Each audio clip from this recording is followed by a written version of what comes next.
வெண்டைக்காய் பச்சடி செய்ய போகிறோம். அதுக்கு வெண்டைக்காயை நறுக்கி வச்சுக்கிட்டேன். வெண்டைக்காயை வதக்கிக்குவோம். கொஞ்சமாக எண்ணெய் சேர்த்துக்கிறேன்.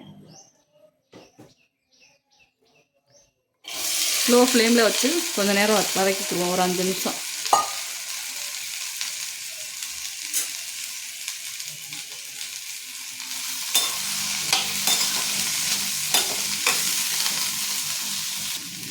புளி இந்த அளவுக்கு எடுத்து ஊற வச்சுக்கிறேன், கழுவிட்டு. வெண்டைக்காய் வதங்கிடுச்சு, அந்த பிசு பிசுப்புலாம் போயிடுச்சு. எடுத்துக்குவோம். சட்டி சூடாயிடுச்சு, எண்ணெய் ஊற்றிக்கிறேன்.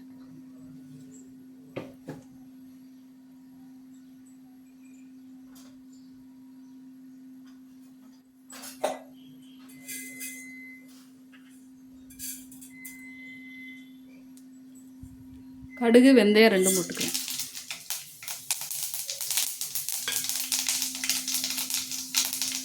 சின்ன வெங்காயம், பச்சை மிளகாய், கருவேப்பிலை போட்டுக்கிறேன்.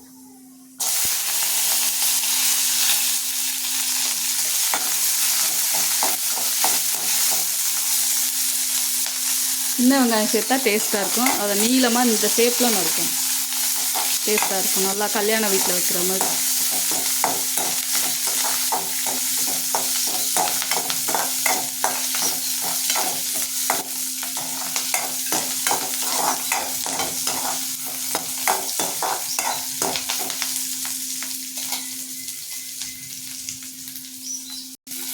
வெங்காயம் வதங்கிடுச்சு, தக்காளி நறுக்கி வச்சுருக்கேன், போட்டுக்கிறேன்.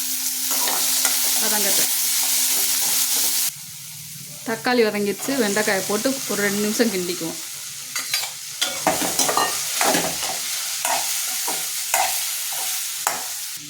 மஞ்சள் பொடி 1/2 ஸ்பூன் போட்டுக்கிறேன். மிளகாய் பொடி 1/2 ஸ்பூன் போட்டுக்கிறேன்.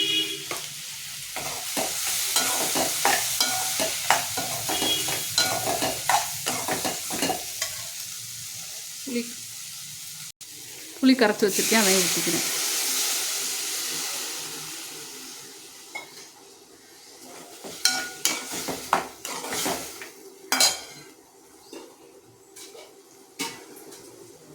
தண்ணி தேவையான அளவு ஊற்றிக்குவோம்.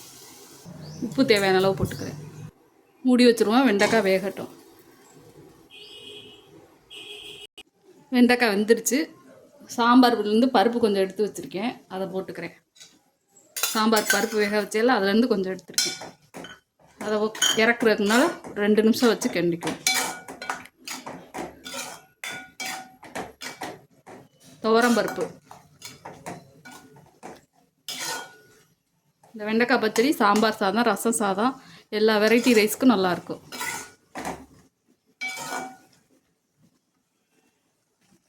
வெண்டைக்காய் பச்சடி ரெடி ஆயிடுச்சு.